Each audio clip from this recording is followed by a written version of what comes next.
Welcome to our BT campus. I am your Sinhala lecturer, Mr. A.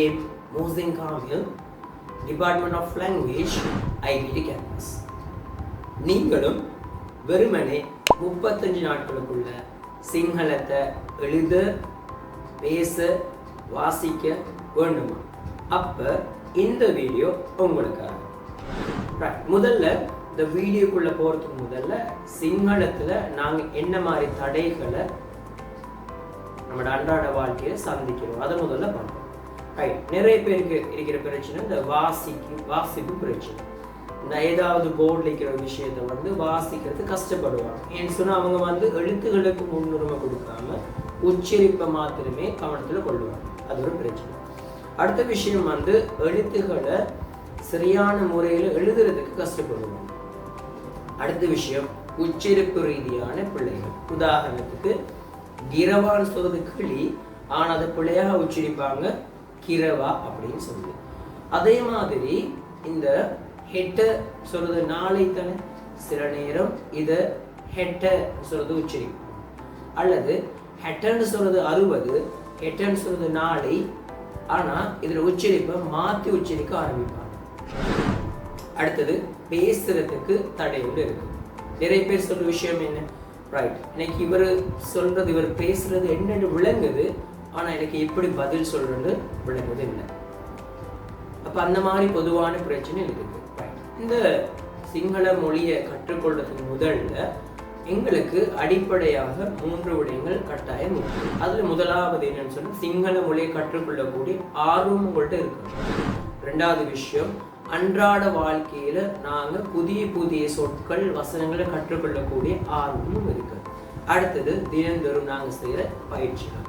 இந்த 3 விடயங்கள் உங்கள்கிட்ட இருக்குன்னு சொல்லும் போது இந்த 3 விடயம் உங்கள்கிட்ட இருக்குன்னு சொன்னா இந்த சிங்கள மொழியை இலகுவாக பேச, வாசிக்க, எழுத ஏறும். முதல்ல நாங்க வாசிப்பை எப்படி முன்னேற்ற சொல்றது முதல்ல பார்ப்போம். உங்களுக்கு தெரியும் சிங்களத்துல உயிரெழுத்துகள் இருக்கு, மெய் எழுத்துகள் இருக்கு. எழுத்துக்கள் ஒரு நபர் மாதிரி அடையாளம் வச்சுக்கணும்.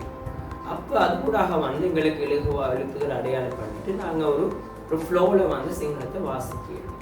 அதே மாதிரி குறியீடுகளை சரியான உச்சரிப்புல ஃப்ளோவில் நாங்கள் வாசிக்க ஆரம்பிச்சு ஒரு நேட்டிவ் ஸ்பீக்கர் மாதிரி, ஒரு சிங்கள பேசக்கூடிய ஒரு நபர் மாதிரி எங்களால் பேச வாசிக்க ஒரு விஷயம்.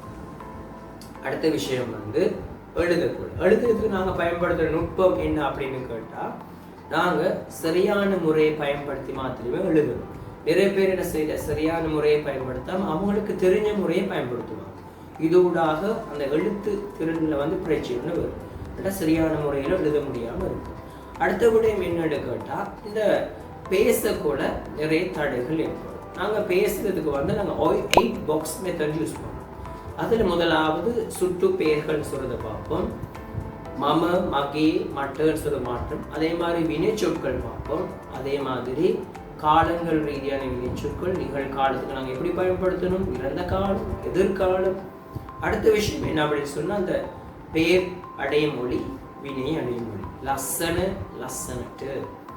அதே மாதிரி ஒருமை பன்மை, ஒத்த கருத்து சொற்கள், எதிர்கருத்து சொற்கள், அந்த மாதிரி விடயங்களை